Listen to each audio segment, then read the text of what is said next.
Okay. So, as Steffi said, I will talk about constructive journalism, about peace entrepreneurs, and about the Global Peacebuilder Summit. And I will also tell you how the three topics, which are quite new concepts, are related to each other. I start with the Tibetan saying, which is that a tree that falls makes more noise than a whole forest that grows. And I have to admit that journalists are very often more attracted to the crashing and to the falling trees, that means to crime, crisis, catastrophes, than to growing and prospering. That's why I talk about constructive journalism. There is a negative bias in media, and there is even scientific evidence about that. And Klaus will not like it, but apocalyptic covers like this one or this one are just an expression of this negativity. And my concern is not very much about that we have a bad mood after reading or listening to the Tagesschau, but it is about real-life consequences. I give you just one example. There was a study carried out by the Criminological Research Institute, Niedersachsen, about how German citizens estimate the development of crime in Germany. So the people were asked, what is your assumption? What is your estimation? During 10 years, how did it evolve? And the people say car theft increased by 47%, murder plus 27%, and sexual murder, you can't even show it, plus 260%. Wow. And then how crime rates really dropped in the same time, 10 years, was car theft minus 71%, murder minus 41%, sexual murder minus 38%. In some cases, the deviation between reality and the assumption was about 400%. So this kind of reality distortion has really consequences, also political consequences.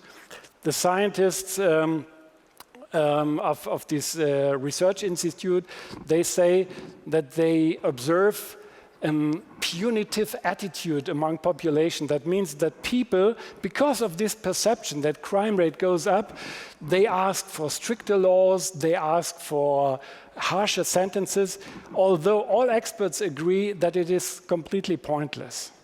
So you see there is a really consequence of that. It's about really opinion building in democratic systems. Why I suggest that we strengthen an aspect in journalism which I call constructive journalism. It's taking social problems as a start point, and it's about really focusing on researching and publishing solutions. So, and I stressed the importance that it is independently and critically researched. It is not about good news. It is not about public relations for a project to save the world. It is not about whitewashing or pink painting, ignoring problems. And it's not about fluff pieces to bring a smile on the reader's face. This is all not. We really need investigative journalism on solutions. And some elements of constructive journalism is that we have a critical analysis. What is the difference between well-intentioned and well done, so that we really can analyze that. Every solution to a social problem has also risks and side effects, and we have to analyze this also. We have to study the methods, structures, and competencies of those people who are working on solutions. And we have to clarify, is what we are reporting about, is it just an exceptional case or is it scalable? Can it be transferred to other places? And we have also to investigate, is there any proof of effectiveness? So this is the new concept of constructive journalism. Personally, I'm a journalist, I'm a social entrepreneur and Ashoka Fellow. I'm using this facet of journalism. It's not a new dogma, it's just a facet completing the whole approach in journalism, and I use it since 20 years now. And I will give you one example. I will talk about peace entrepreneurs. Since 2002, with our multimedia project, we go to conflict areas, conflict regions worldwide, and we document the work of really creative, courageous, effective peace builders in conflict regions. So we document their work, their social inventions they make, and also the backlashes and successes. And we went to 50 countries so far. So this is from A for Afghanistan to Z for Zimbabwe. And we published these stories in major magazines and newspapers in Germany. And I will tell you about some people I met during this journey. So we go to Nigeria, where I met two fascinating people. Really, on the left side, it's Pastor James Wuye. On the right side, it's the Imam, Mustafa Ashafa. And when I met them, they told me their story, that the Imam, in his young years, he was a leader of an Islamic militia, an armed group. And he sent his people to kill his archenemy, James Wuye, and they killed his best friend and bodyguard. They chopped off his right arm. He has now a prosthesis. So that was one side. And the other side, Pastor James also was a militia leader in his young years, and he sent his men to kill Ashafa. Didn't achieve that, but killed two brothers of him. So I really was touched by their story, that these two people had a really painful history together, and how they managed to reconcile over years and years, and finally became friends, and using their own story that they could reconcile to establish an organization called Interfaith Mediation Center, and now they are successfully mediating between Islamic and Christian groups in Nigeria, where a lot of clashes between these groups are.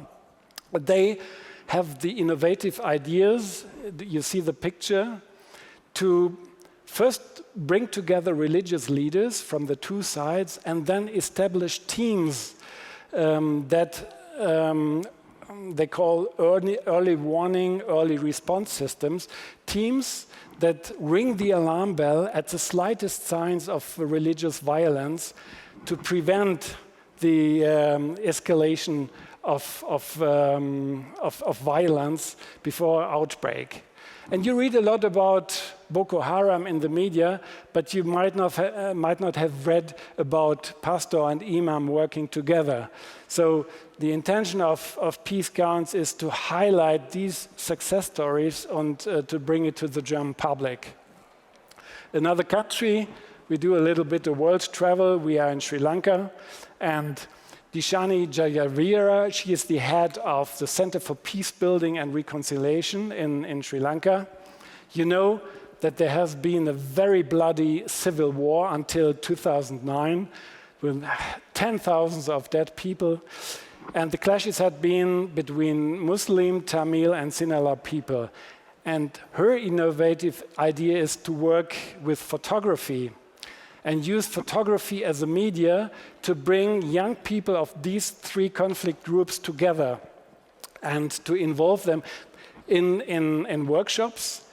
Their daily life is highly separated still as a consequence of the civil war.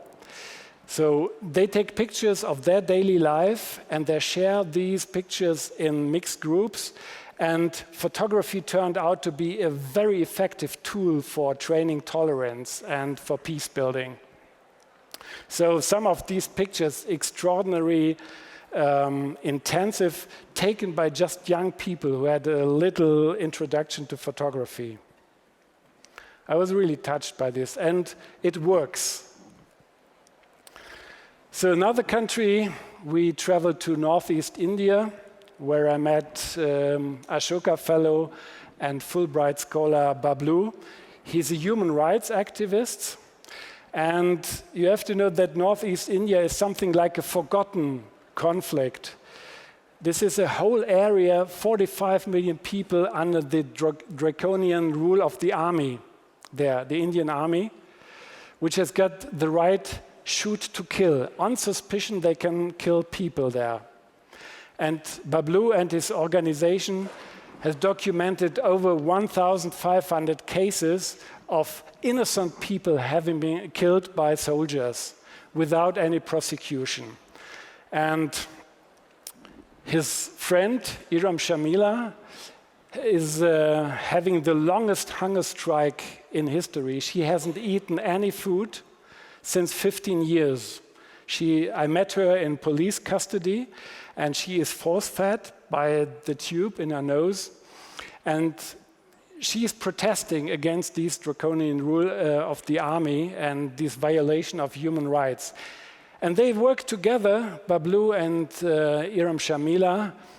He uses her case, he uses all legal ways, nationally and internationally, and he also uses the media to bring forward the case. And Bablu was very successful in stopping these extrajudicial killings in Northeast India. So these are just 3 examples of what I call peace entrepreneurs.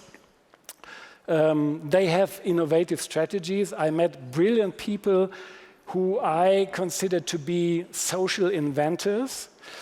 They are very cost-effective compared to well-paid foreign experts flown in because they live there. They are the experts on the ground. They are born there. They are rooted in the culture.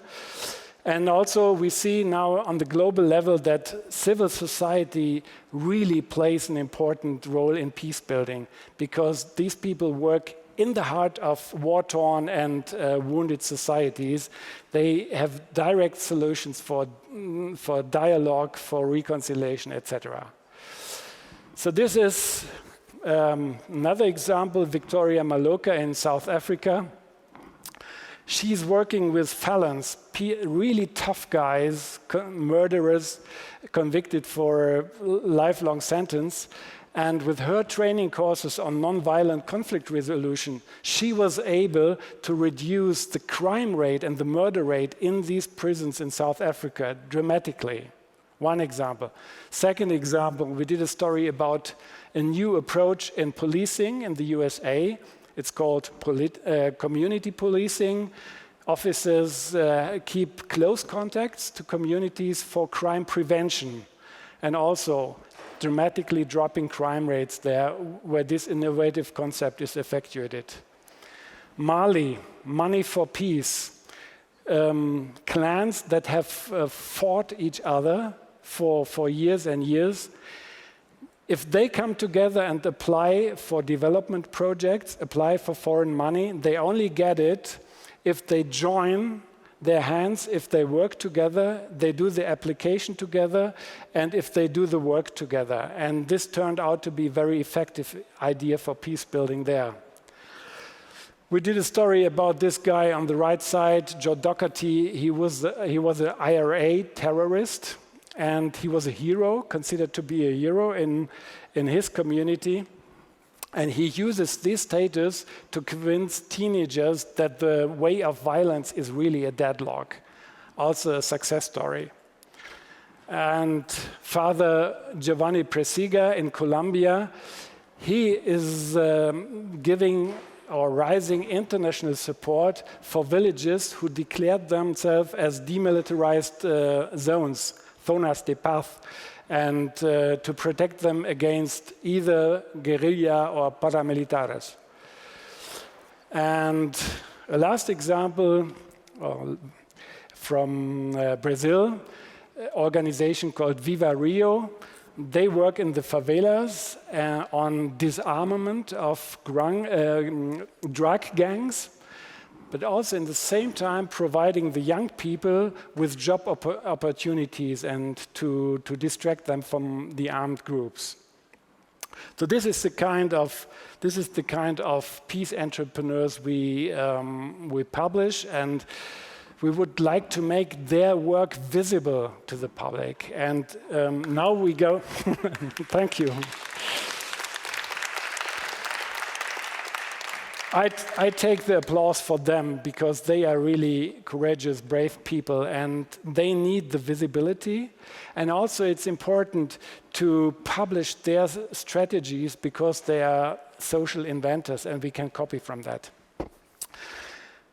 One step further is that we bring together all these people to the Global Peacebuilder Summit in September in Berlin, and the overall goal of this summit with 30 of the best peace builders worldwide is to strengthen them personally and with their organization, and really to give them support. And we have really you see the pastor and the imam, you see Dishani there.